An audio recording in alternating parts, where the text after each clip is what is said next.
Hello student, আজও আমরা mapping অধ্যায়টির কয়েকটি গুরুত্বপূর্ণ সমস্যা নিয়ে আলোচনা করব। প্রথম প্রশ্ন, মনে করো এফ আর থেকে আর এবং জি আর থেকে আর চিত্রণ দুটি যথাক্রমে F X equal to 2x plus 1 ও G X equal to X square minus 2 দ্বারা সংজ্ঞাত। তাহলে জি কম্পোজ এফ এবং এফ কম্পোজ জি এর মান নির্ণয় করো। দেওয়া আছে এফ আর থেকে আর অর্থাৎ রিয়েল নাম্বার থেকে রিয়েল নাম্বার এবং জি আর থেকে আর এটাও রিয়েল নাম্বার থেকে রিয়েল নাম্বার। চিত্রণ দুটি যথাক্রমে F X equal to 2x plus 1 ও G X equal to X square minus 2। দেখো এখানে যে চিত্রণ দুটো দেওয়া আছে সবাই হচ্ছে রিয়েল নাম্বার থেকে রিয়েল নাম্বার, অর্থাৎ সেটটা হচ্ছে একই সেট, রিয়েল নাম্বারের সেট। অতএব জি কম্পোজ এফ এবং এফ কম্পোজ জি উভয় নির্ণয় করা যাবে। তাহলে এখন অতএব আমি প্রথমে জি কম্পোজ এফ নির্ণয় করব। দেখো জি কম্পোজ এফ এটা মানে তোমাকে বার করতে হবে জি কম্পোজ এফ ইন্টু এক্স। তোমাকে জি কম্পোজ এফ নির্ণয় করতে বললেও তোমাকে জি কম্পোজ এফ এক্স এটা নির্ণয় করতে হবে, কারণ এফ এক্স আমরা যখন কোনো একটা ফাংশন নির্ণয় করি সেটা এফ এক্স নির্ণয় করি। তাহলে জি কম্পোজ এফ একটা ফাংশন, তাহলে জি কম্পোজ এফ এক্স এটার অর্থ আমরা জানি যেটা মানে জি অফ থার্ড ব্র্যাকেট বা সেকেন্ড ব্র্যাকেটের মধ্যে তুমি লেখো F X equal two G of F এক্সের ভ্যালু দেখো দেওয়া আছে, এফ এক্স মানে হচ্ছে 2x প্লাস 1, 2x প্লাস 1, ঠিক আছে, ইকুয়াল টু এবার দেখো জি অফ এটা ফার্স্ট ব্র্যাকেট দিতে পারে, কোনো অসুবিধা নেই, থার্ড ব্র্যাকেট দিলেও অসুবিধা নেই। G of 2x plus 1, G X মানে যদি এক্স স্কোয়ার মাইনাস 2 হয় তাহলে জি অফ 2x প্লাস 1, তাহলে আমি এক্সের জায়গায় 2x প্লাস 1 বসাবো, তাহলে এই এক্সের জায়গায়ও 2x প্লাস 1 বসবে। তাহলে জি অফ 2x প্লাস 1 হবে এক্স স্কোয়ার মাইনাস 2 আছে জি এক্স, তাহলে এটা হবে 2x প্লাস 1 তার স্কোয়ার মাইনাস 2। এটা এবার সিম্পলিফিকেশন করব। এটা সিম্পলিফিকেশন করলে আমরা পাবো 4x square plus 4x minus 1। আবার এবার আমরা এফ কম্পোজ জি নির্ণয় করবো। তাহলে প্রথমে লিখলাম এফ কম্পোজ জি ইন্টু এক্স, এটা মানে হচ্ছে এফ অফ, তুমি এখানে সেকেন্ড ব্র্যাকেটও লিখতে পারো, এফ অফ ভেতরে হবে G X equal to F of G X. দেখো জি এক্সের ভ্যালু দেওয়া আছে দেখবে এক্স স্কোয়ার মাইনাস 2। তাহলে এবার F of X square minus 2 এটা নির্ণয় করতে হবে। দেখো এখানে এফ এক্সের ভ্যালু দেওয়া আছে 2x প্লাস 1, তাহলে F of X square minus 2 নির্ণয় করতে হলে এক্সের জায়গায় আমি এক্স স্কোয়ার মাইনাস 2 বসাবো। তাহলে অতএব F of X square minus 2 হবে 2 into x square minus 2 plus 1। এটাকে এবার সিম্পলিফিকেশন করব। সিম্পলিফিকেশন করলে পেলাম আমরা 2x স্কোয়ার মাইনাস 3। এটাই হচ্ছে আমার অ্যান্সার। নেক্সট প্রবলেম, মনে করো সব এক্স বিলংস টু আর, অর্থাৎ এক্সটা হচ্ছে রিয়েল নাম্বার, এর জন্য এফ আর থেকে আর অর্থাৎ রিয়েল নাম্বার থেকে রিয়েল নাম্বার অর্থাৎ বাস্তব সংখ্যা থেকে বাস্তব সংখ্যায় একটা চিত্রণ দেওয়া আছে। অপেক্ষক এফ এক্স ইকুয়াল টু কী দেওয়া আছে এ এক্স প্লাস বি দ্বারা সংজ্ঞাত। যদি F compose F equal to I R হয় তবে এ ও বি এর মান নির্ণয় করো। F compose F I R এর অর্থ হলো এই কম্পোজিশন ম্যাপিংটা হচ্ছে আইডেন্টিটি ম্যাপিং, ঠিক আছে। অর্থাৎ যদি এফ কম্পোজ এফ দিয়ে এখানে যদি এক্স নেই ইকুয়াল টু এক্স হবে, যেটা এক্সটা হবে রিয়েল নাম্বার, ঠিক আছে। অর্থাৎ আইডেন্টিটি ম্যাপিং বলা হচ্ছে, এই কম্পোজিশন ম্যাপিংটা হবে আইডেন্টিটি ম্যাপিং, যেটা আমরা শিখেছি যদি এফ একটা আইডেন্টিটি ম্যাপিং হয় তাহলে এফ এক্স ইকুয়াল টু কী হয় এক্স হয়। দেওয়া আছে এফ আর থেকে আর একটা ম্যাপিং এবং F X equal to X plus B দ্বারা সংজ্ঞাত for all X belongs to R. যেহেতু এফ কম্পোজ এফ এটা ইকুয়াল টু বলা আছে আই আর, তাহলে এটা যেহেতু তাহলে অতএব এফ কম্পোজ এফ এটা একটা আইডেন্টিটি ম্যাপিং, তাহলে এখানে এক্স লিখলে এখানেও এক্স হবে for all X belongs to R, ঠিক আছে। আমরা জানি যে আইডেন্টিটি ম্যাপিংয়ের ক্ষেত্রে F X equal to X, তাহলে এফ কম্পোজ এফ একটা আইডেন্টিটি ম্যাপিং, তাহলে F compose F X equal to হবে এক্স। বা এটাকে লেখা যায় এফ তুমি এখানে সেকেন্ড ব্র্যাকেট থার্ড ব্র্যাকেট না দিতে ফার্স্ট ব্র্যাকেটও দিতে পারো। এরপরে এই ফার্স্ট ব্র্যাকেটটা একটু বড় করে দেবে, ভেতরেরটা ছোট করে দেবে। F of F X equal to X, বা এফ অফ এফ এক্সের মান দেখো দেওয়া আছে, এফ এক্স মানে দেখবে এ এক্স প্লাস বি দেওয়া আছে। দেখো এফ এক্স ইকুয়াল টু হচ্ছে এক্স প্লাস বি, তাহলে এখানে আমি এফ এক্সের জায়গায় বসাতে পারি A X plus B equal to X. তাহলে দেখো F of X plus B, তাহলে এফ এক্স যদি এটা হয় তাহলে F of X plus B, তাহলে এই এক্সের জায়গায় এক্স প্লাস বি বসাবো, তাহলে এখানে এক্সের জায়গায় এ এক্স প্লাস বি বসাবো। তাহলে বা F of X plus B হবে A into A X plus B equal to X. এটাকে এবার সিম্পলিফিকেশন করি, তাহলে এখান থেকে এটা গুণ করলে আমি পেলাম A square X plus A B plus B equal to X for all X belongs to R. তাহলে এটা একটা অভেদ। তাহলে অভেদ মানে আমি উভয় পক্ষে প্রথমে এক্সের সহগটা তুলনা করবো। এক্সের সহগ বাঁ দিকে এক্সের সহগে আছে স্কোয়ার, ডান দিকে এক্সের সহগ 1, তাহলে লিখবো স্কোয়ার ইকুয়াল টু 1। এবং কনস্ট্যান্ট টার্ম হচ্ছে বাঁ দিকে এ বি প্লাস বি, ডান দিকে কোনো কনস্ট্যান্ট টার্ম নেই, মানে 0 আছে কনস্ট্যান্ট টার্ম, তাহলে লিখবো A B plus B equal to 0। ইহা একটি অভেদ। তাহলে অতএব এক্সের সহগ এখানে এ স্কোয়ার, ডান দিকে এক্সের সহগ হচ্ছে 1, তাহলে স্কোয়ার ইকুয়াল টু হচ্ছে 1, এবং কনস্ট্যান্ট টার্ম হচ্ছে এ বি প্লাস বি, এদিকে কনস্ট্যান্ট টার্ম হচ্ছে 0। তাহলে এখান থেকে দেখো এ ইকুয়াল টু আমি পাবো প্লাস মাইনাস 1। এবার এর মানটা একবার 1 এই সমীকরণে বসাবো, আর একবার -1 বসাবো, তাহলে এখান থেকে বি এর মানটা আমরা পেয়ে যাব। যখন এ ইকুয়াল টু 1, এখানে এ ইকুয়াল টু 1 বসালে তখন B plus B equal to 0, এখান থেকে আমি বি ইকুয়াল টু 0 পেলাম। ঠিক আছে, আচ্ছা আবার এ ইকুয়াল টু -1 হলে এখানে যদি এর মান -1 বসো তাহলে মাইনাস বি প্লাস বি। দেখো এটা অর্থহীন, অর্থাৎ বা তুমি এখানে লিখতে পারো এখান থেকে বি এর মান নির্ণয় করা সম্ভব নয়। ঠিক আছে, তাহলে এ ইকুয়াল টু 1 হলে আমি পেলাম বি ইকুয়াল টু 0, আর এ ইকুয়াল টু -1 হলে বি এর কোনো মান পেলাম না। তাহলে এ বি এর মান কত পেলাম? এক্ষেত্রে যেটা পেলাম সেটাই লিখবো, A equal to 1, A equal to এটা হচ্ছে 1 হবে, আর বি ইকুয়াল টু হচ্ছে 0। এটাই হচ্ছে আমার অ্যান্সার। নেক্সট প্রবলেম, মনে করো সব এক্স বিলংস টু কিউ এর জন্য এফ কিউ থেকে কিউ চিত্রণ F X equal to 2x + 5 দ্বারা সংজ্ঞাত। যদি G compose F equal to I Q হয় তবে জি কিউ থেকে কিউ চিত্রণটি নির্ণয় করো। কিউ মানে হচ্ছে র্যাশনাল নাম্বার, মানে অমূলদ সংখ্যা। G compose F I Q মানে জি কম্পোজ এফটা হচ্ছে আইডেন্টিটি ম্যাপিং। ঠিক আছে, তাহলে আমাকে জি এক্স, জি চিত্রণটা নির্ণয় করতে বলেছে, মানে আমাকে জি এক্স নির্ণয় করতে বলেছে। এফ কিউ থেকে কিউ চিত্রণ মানে র্যাশনাল নাম্বার থেকে rational number F X equal 2x + 5 দ্বারা সংগত for all X belongs to Q.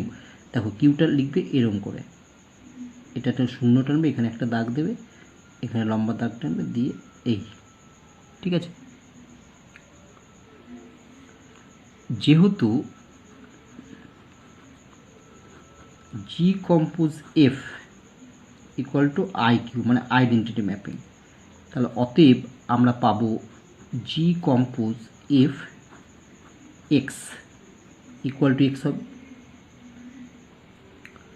For all X belongs to Q, বা এখান থেকে আমরা লিখতে পারি জি অফ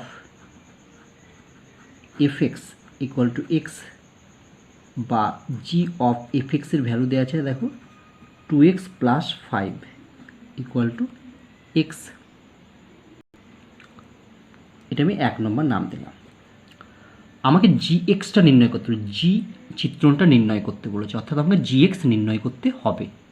তাই আমি ধরে নিলাম late 2x + 5 equal to Y, বা মানে এটা 2x + 5 ওয়াই ধরে নিলাম, বা এখান থেকে দেখো তাহলে x সমান পাবো কত, x সমান পাবো y - 5/2। অতএব ফ্রম 1 নং হতে পায় জি অফ 2x + 5 এর মান হচ্ছে y, এটা ওয়াই, আর এক্সের মান পেলাম এটা Y minus 5/2 for all Y belongs to হচ্ছে কিউ। কারণ এক্সটা যদি র্যাশনাল নাম্বার হয় তাহলে এখানে ওয়াই ধরেছি, এই 2x + 5 = ওয়াই। এক্স যদি এক্স যদি ইরেশনাল নাম্বার হয়, কিউ মানে ইরেশনাল নাম্বার, মানে অমূলদ সংখ্যা হয়,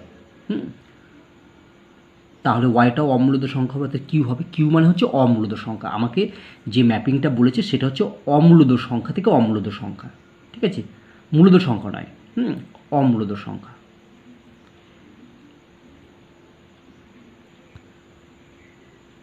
তাহলে দেখো জি অফ ওয়াই মানে পেলাম Y minus 5/2, Y belongs to Q, বা জি অফ এক্স মানে ওয়াইয়ের জায়গায় যদি এক্স বসিয়ে দিই তাহলে হবে X minus 5/2 for all X belongs to Q. তাহলে আমরা জি এক্সের মান পেয়ে গেলাম, অর্থাৎ জি এক্স ম্যাপিংটি নির্ণয় করলাম। আচ্ছা, মনে রাখবে যে আমি অঙ্কটা করার সময় কোথাও কোথাও কিউ মানে ইরেশনাল নাম্বার বলে ফেলেছি, কিন্তু কিউ হচ্ছে ইরেশনাল নাম্বার নয়, কিউ কিন্তু অ্যাকচুয়ালি রেশনাল নাম্বার, মানে মূলদ সংখ্যা। আমি মিস্টেক করে অর্থাৎ ভুলবশত কিউ কোথাও কোথাও ইরেশনাল নাম্বার বা অমূলদ সংখ্যা বলে ফেলেছি, কিন্তু কিউ ইরেশনাল নাম্বার নয়। হ্যাঁ, কিউ হচ্ছে রেশনাল নাম্বারের সেট, অর্থাৎ মূলদ সংখ্যার সেট হচ্ছে প্রকাশ করে। তাহলে আমি এখানে নোট লিখলাম হচ্ছে এই যে কিউ ইকুয়াল টু হচ্ছে set of all rational number, RATIONAL rational NUMBE numbers, মানেই হচ্ছে কিউ মানে হচ্ছে মূলদ সংখ্যার সেট। সমস্ত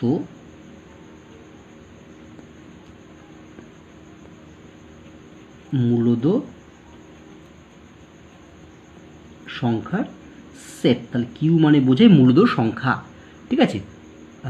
ভিডিওতে হয়তো বলার সময় কোথাও কিউকে আমি ইরেশনাল নাম্বার বা অমূলদ সংখ্যা বলে ফেলেছি, কিন্তু কিউ ইরেশনাল নাম্বার বা অমূলদ সংখ্যা নয়, কিউ হলো রেশনাল নাম্বার বা মূলদ সংখ্যার সেট। নেক্সট প্রবলেম, মনে করো এফ আর থেকে আর, অর্থাৎ রিয়েল নাম্বার থেকে রিয়েল নাম্বার অপেক্ষক fx = 4x - 3 দ্বারা সংজ্ঞাত। যদি জি কম্পোজ fx = 8x - 1 হয় তবে জি আর থেকে আর অপেক্ষকটি নির্ণয় করো, ঠিক আছে। অর্থাৎ আমাকে এখানে gx নির্ণয় করতে বলেছে। অ্যান্সার, গিভেন এফ আর থেকে আর অপেক্ষক এবং fx = 4x - 3 দ্বারা সংজ্ঞাত। আচ্ছা, যেহেতু G compose F X equal to বলা আছে 8x - 1, বা এটাকে আমরা লিখতে পারি জি F X equal two 8x - 1, বা জি এফএক্সের ভ্যালু দেখো অঙ্কে দেওয়া আছে, এফএক্স মানে হচ্ছে 4x - 3। তাহলে এখানে আমরা বসাতে এফএক্সের জায়গায় হচ্ছে 4x - 3 ইকুয়াল টু 8x - 1, এটা 1 নম্বর নাম দিলাম, ঠিক আছে। ফর অল তুমি লিখতে পারো এক্সটা হচ্ছে real number, X belongs to R. এবার আমরা 4x - 3টা ওয়াই ধরে নেবো, আমাকে তো gx নির্ণয় করতে বলেছে। লেট ধরি 4x - 3 ইকুয়াল টু ওয়াই, বা এখান থেকে তাহলে পাবো 4x = y + 3, বা x = পাবো y + 3/4। x যদি রিয়েল হয় for all y belongs to হচ্ছে রিয়েল নাম্বার হবে। এবার 1 নঙে বসিয়ে দিই, অতএব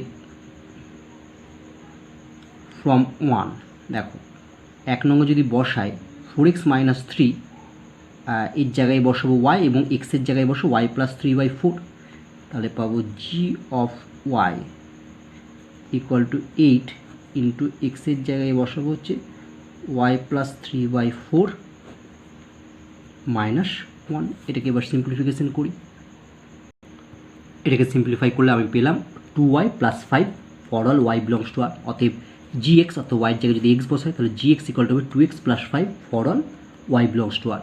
তাহলে আমার জি ফাংশনটা নির্ণয় করা হয়ে গেল। এটাই হচ্ছে অ্যান্সার। নেক্সট প্রবলেম, মনে করো এফ আর থেকে আর চিত্রণ F X equal to X plus one দ্বারা সংজ্ঞাত G compose F X equal to X square plus 3x plus 3 হয়, তবে জি আর থেকে আর চিত্রটি নির্ণয় করো। Answer, F X equal to মানে গিভেন দেওয়া আছে এফ এক্স ইকুয়াল টু হচ্ছে এক্স প্লাস ওয়ান, যেহেতু G compose F X equal to আছে X square plus 3x plus 3 বা G of F X equal to X square plus 3x plus 3 বা G of F এক্সের ভ্যালু কত, F এক্সের ভ্যালু বসিয়ে দাও X plus one equal to X square plus 3x plus 3 comma for all extra হচ্ছে রিয়েল নাম্বার, মানে ওখানে রিয়েল থেকে রিয়েল নাম্বারের ম্যাপিংটা বলেছে, এটা 1 নম্বর নাম দিলাম। এবার আমাকে জি এক্স নির্ণয় করতে বলেছে, ঠিক আছে। তাহলে আমি let X plus one equal to Y বা এক্স ইকুয়াল টু হবে Y minus one, for all X যদি রিয়েল হয় তাহলে ওয়াইটাও হবে রিয়েল। এবার 1 নঙে আমি বসিয়ে দিই, অতএব ফ্রম ওয়ান দেখো এক্স প্লাস ওয়ানের জায়গায় আমি জি অফ ওয়াই আর এদিকে এক্সের জায়গায় ওয়াই মাইনাস ওয়ান বসালাম, তাহলে হবে ওয়াই মাইনাস ওয়ান তার square plus 3 into Y minus one plus 3। এটাকে এবার সিম্পলিফিকেশান করি, এটাকে সিম্পলিফিকেশান করলে আমি পেলাম Y square plus Y plus one for all Y belongs to R real number. তাহলে অতএব জি এক্স অর্থাৎ ওয়াইয়ের জায়গায় যদি এক্স বসিয়ে দিই তাহলে পাবো X square plus X plus one comma for all X belongs to R. এটাই হচ্ছে অ্যান্সার। তাহলে আমি জি ম্যাপিংটি পেয়ে গেলাম। নেক্সট প্রবলেম, মনে করো এফ আর থেকে আর এবং জি আর থেকে আর চিত্রণ দুটি যথাক্রমে F X equal to 3x plus 5 ও G X equal to X square minus 3x plus 2 দ্বারা সংজ্ঞাত। 1 নম্বর G compose F X square minus 1 এবং 2 নম্বর G compose F compose G X plus 2 নির্ণয় করো। Answer, given F X equal to দেওয়া আছে 3x plus 5 and G X equal to দেওয়া আছে X square minus 3x plus 2। তাহলে 1 নম্বর, তাহলে G compose F X square minus 1, এটাই আমি লিখতে পারি G of F X square minus 1, মানে এখানে এক্স থাকলে লিখি এফ এক্স, তাহলে এখানে এক্স স্কোয়ার মাইনাস 1 আছে, মানে F of X square minus 1 equal two G of, দেখো এফ এক্স যদি 3x প্লাস 5 হয় তাহলে F of X square minus 1 কত হবে, তাহলে এই এক্সের জায়গায় আমি এক্স স্কোয়ার মাইনাস 1 বসাবো, এখানেও এক্স স্কোয়ার মাইনাস 1 বসাবো, তাহলে হবে 3 ইন্টু এক্সের জায়গায় বসে যাবে এক্স স্কোয়ার মাইনাস 1 প্লাস 5। এটাকে এবার ক্যালকুলেশন করি, তাহলে পেলাম আমি জি অফ 3x স্কোয়ার প্লাস 2। দেখো জি এক্স মানে এটা আছে X square minus 3x plus 2, তাহলে জি অফ 3x স্কোয়ার প্লাস 2 কত হবে, তাহলে এক্সের জায়গায় আমি 3x স্কোয়ার প্লাস 2 বসাবো উভয় পক্ষে, তাহলে জি অফ 3x স্কোয়ার প্লাস 2 পেয়ে যাব। তাহলে দেখো জি অফ 3x স্কোয়ার প্লাস 2 মানে হবে প্রথমে আছে এক্স স্কোয়ার, তাহলে এক্সের জায়গায় বসবে 3x স্কোয়ার প্লাস 2 তার স্কোয়ার মাইনাস 3 ইন্টু এক্স, তাহলে এক্স স্কোয়ার এক্সের জায়গায় বসবে 3x স্কোয়ার প্লাস 2 প্লাস 2। এটা এবার সিম্পলিফিকেশান করব, ঠিক আছে। এটা সিম্পলিফিকেশান করলে আমরা পেলাম 9x⁴ প্লাস 3x স্কোয়ার। অতএব G compose F X square minus 1 equal to 9x⁴ plus 3x square. এটা হচ্ছে আমার অ্যান্সার। 2 এর অ্যান্সার কি নির্ণয় করতে বলেছে, F compose G X plus 2, এটা মানে লেখা যায় আমি F of G X plus 2 equal to F of G X plus 2 দেখো gx মানে যদি এটা হয় তাহলে এখানে এক্সের জায়গায় আমি x+2 বসাবো উভয় পক্ষেই, তাহলে হচ্ছে g অফ x+2 এর ভ্যালু পেয়ে যাব। তাহলে g অফ x+2 হবে x স্কোয়ার, তাহলে x+2 তার স্কোয়ার মাইনাস 3x ছিল 3 ইন্টু x+2 প্লাস 2। এটা আমি এবার সিম্পলিফিকেশন করব। তাহলে সিম্পলিফিকেশন করে আমি পেলাম F of X square plus X. তাহলে F of X square plus এক্সের ভ্যালু কত হবে? দেখো এফ এক্স যদি 3x + 5 হয় তাহলে আমি এই এক্সের জায়গায় এক্স স্কোয়ার প্লাস এক্স বসাবো, এখানেও এক্সের জায়গায় এক্স স্কোয়ার প্লাস এক্স বসাবো, তাহলে F of X square plus এক্সের ভ্যালু পেয়ে যাব। তাহলে F of X square plus x মানে হবে 3 into x square plus X plus 5। এটা যদি সিম্পলিফিকেশন করি তাহলে হবে 3x square plus 3x plus 5। তাহলে অতএব এফ কম্পোজ জি x+2 = 3x square plus 3x plus 5। এটাই হচ্ছে আমার অ্যান্সার। নেক্সট প্রবলেম, দুটি অপেক্ষক এফ এবং জি নিম্নরূপে সংজ্ঞাত। এফ 1, 2, 2, 3, 3, 4 এবং 4, 1, আর জি হচ্ছে 2, -1, 4, 2, 1, -2 আর হচ্ছে 3, 4। প্রমাণ করো জি কম্পোজ এফ সংজ্ঞাত কিন্তু এফ কম্পোজ জি সংজ্ঞাত নয়। জি কম্পোজ এফকে একটি কমিত জোড়সমূহের সেট রূপে নির্ণয় করো।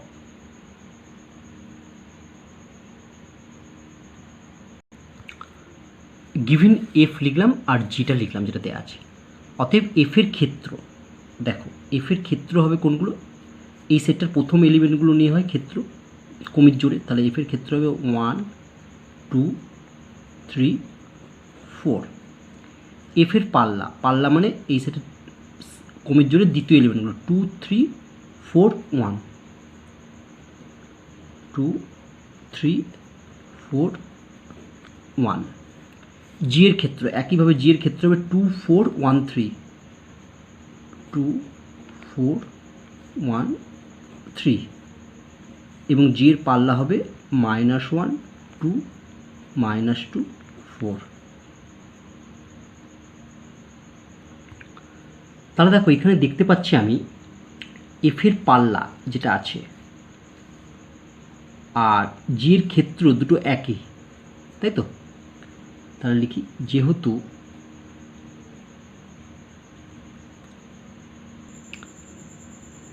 এফের পাল্লা = জি এর ক্ষেত্র,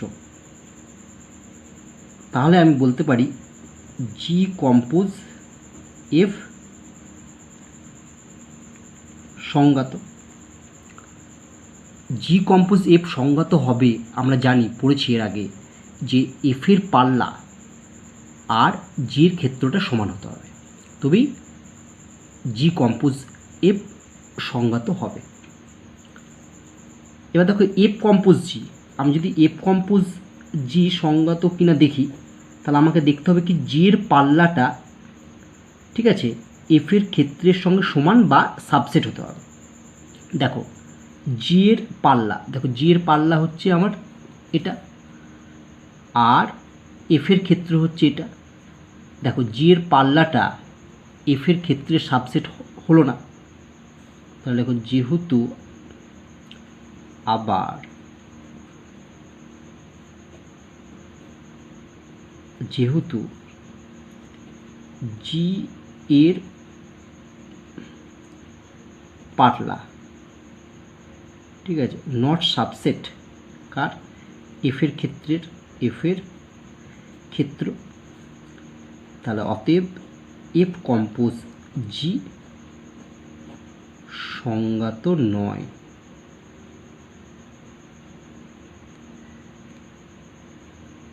সংজ্ঞাত নয় কারণ এটা যদি জি এর পাল্লাটা যদি এফের ক্ষেত্রের সঙ্গে সাবসেট হতো বা সমান হতো তাহলেই আমরা বলতাম এফ কম্পোজ জি সংজ্ঞাত। যেহেতু এটা হলো না বলে এফ কম্পোজ জি সংজ্ঞাত নয়। তাহলে আমার এখানে জি কম্পোজ এফটা সংজ্ঞাত হয়েছে, তাই জি কম্পোজ এফটা নির্ণয় করতে বলা হয়েছে কমিত জোড় রূপে। এবার দেখো আমরা কি করছি, যেহেতু এফ ফাংশনটা দেওয়া আছে 1,2, 2,3, 3,4, 4,1। তাহলে অতএব f1 অর্থাৎ 1 এলিমেন্টের ইমেজ কত 2, f1 equal to 2, f2 equal to কত 3, f3 ইকুয়াল টু 4 এবং f4 ইকুয়াল টু 1। আবার জি চিত্রণটা দেওয়া আছে এটা, তাহলে অতএব লেখা যায় G of 2 equal to -1, G of 4 equal to হবে 2, জি অফ 1 অর্থাৎ জি ম্যাপিংয়ের ক্ষেত্রে 1-এর ইমেজ হবে -2 এবং জি অফ 3 ইমেজ হবে 4। তাহলে এবার আমরা জি কম্পোজ এফ এর কমিত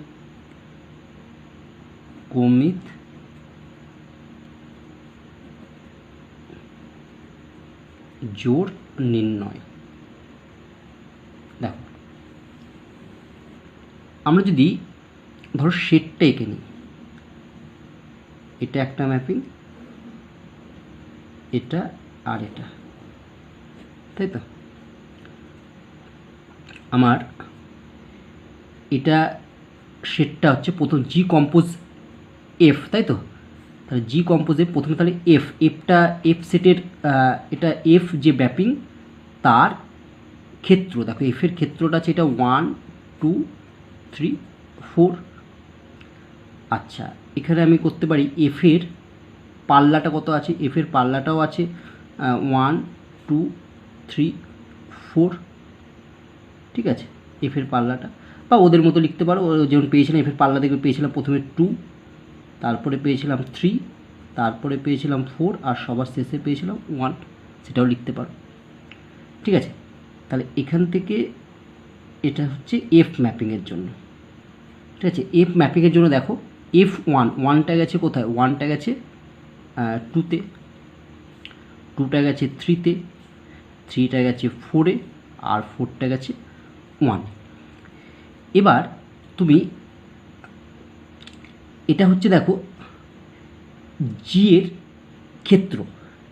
ক্ষেত্র আর এটা হবে জি এর পাল্লা। তাহলে জি এর পাল্লা যদি এগুলো আমরা লিখি -1, 2, -2, 4, দেখবে এটা তো জি, তাহলে জি এর ক্ষেত্রে 2টা গেছে কোথায়, জি এর ক্ষেত্রে 2টা গেছে -1-এ, 3টা গেছে দেখবে জি এর ক্ষেত্রে 3টা দেখো জি3 মানে 4, তাহলে 3টা গেছে হচ্ছে 4-এ।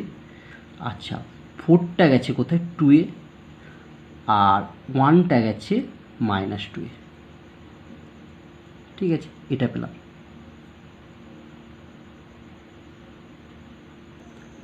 তাহলে এক্ষেত্রে এখান থেকে এই ম্যাপিং যেটা হলো, ঠিক আছে, এটা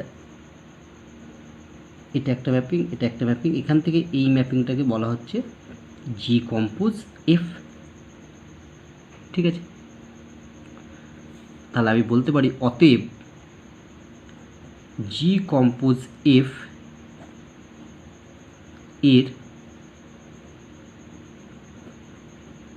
কমিত জোড় ইকুয়াল টু সেকেন্ড ব্র্যাকেটের মধ্যে দেখো এটার, তাহলে এটা যদি 1টা নিই, এটার 1, এর 1টা গেছে কোথায় 2-এ, আবার এখান থেকে 2টা শেষে কোথায় গেছে, মানে এইটা থেকে এইটা 1টা গেছে 2-এ, 2টা গেছে -1-এ, তাহলে প্রথমটা হচ্ছে 1, অর্থাৎ জি কম্পোজ এফের ক্ষেত্রে 1-এর ইমেজ হলো -1। আচ্ছা, তুমি যদি ছবি না আঁকতে তাহলে এখান থেকে কী করে বলতে? দেখো এখানে 1টা গেছে 2-তে, তাহলে f1টা হচ্ছে 2, এবার এই জি এর ক্ষেত্রে 2টা দেখো, 2টা গেছে কোথায় -1-এ, তাহলে প্রথম এলিমেন্টটা জি কম্পোজ এফের হবে 1, -1, তাহলে এটা হলো 1, -1। দ্বিতীয় দেখো এখানে আছে 2, তাহলে 2, এবার এই 2টা গেছে 3-তে, 3টা গেছে কোথায় 4-এ, তাহলে কমিট জোড়ের দ্বিতীয় এলিমেন্টটা হবে হচ্ছে 2, 4, ঠিক আছে? যদি তুমি ছবিটি না অঙ্কন করতে তাহলে কিভাবে বলতে? তাহলে এখানে দেখো F2 হচ্ছে 3, তাহলে প্রথমে F2টা গেছে 3তে, তাহলে এবার 3টা কোথায় গেছে, জি এর ক্ষেত্রে দেখো, জি এর ক্ষেত্রে 3টা গেছে 4-এ, তাহলে হচ্ছে পয়েন্টটা হতো 2,4, ঠিক আছে, কমিট জোর হতো জি কম্পোজ এফের। এর পয়েন্টটা দেখো 3টা গেছে 4-এ, 4টা গেছে হচ্ছে 2-এ, তাহলে হচ্ছে 3,2, আর একটা হবে জি কম্পোজ এফের আর একটা এলিমেন্ট 3,2। এখান থেকে কী করে বলতে দেখা, এখান থেকে F3 মানে 4, তাহলে 3টা গেছে 4-এ, এবার এখানে দেখো জি এর ক্ষেত্রে 4টা গেছে 2-এ, তাহলে হচ্ছে 3,2, এই কমিট জোরের একটা এলিমেন্ট। লাস্টেটা দেখো 4টা গেছে 1-এ, একটা গেছে -2, তাহলে 4,-2 এর আর একটা এলিমেন্ট 4,-2। এখান থেকে কীভাবে বলা যায় দেখো, 4টা গেছে 1-এ, আচ্ছা এখানে 4 নিলাম, F4 মানে 1, এবার দেখো জি এর ক্ষেত্রে 1টা কোথায় গেছে, 1টা গেছে -2-এ, তাহলে 4,-2 হচ্ছে আর একটা এলিমেন্ট জি কম্পোজ এফের, ঠিক আছে।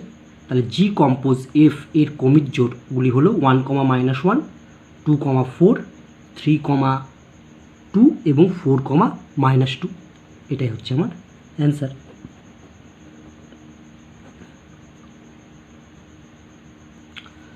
তাহলে আজ আমাদের এই পর্যন্তই থাকলো। আশা করি আজকের সমস্যাগুলো তোমরা ভালোভাবে বুঝতে পেরেছো। নেক্সট ক্লাসে আমরা আরও অন্যান্য ধরনের সমস্যা নিয়ে আলোচনা করব। সবাই ভালো থেকো।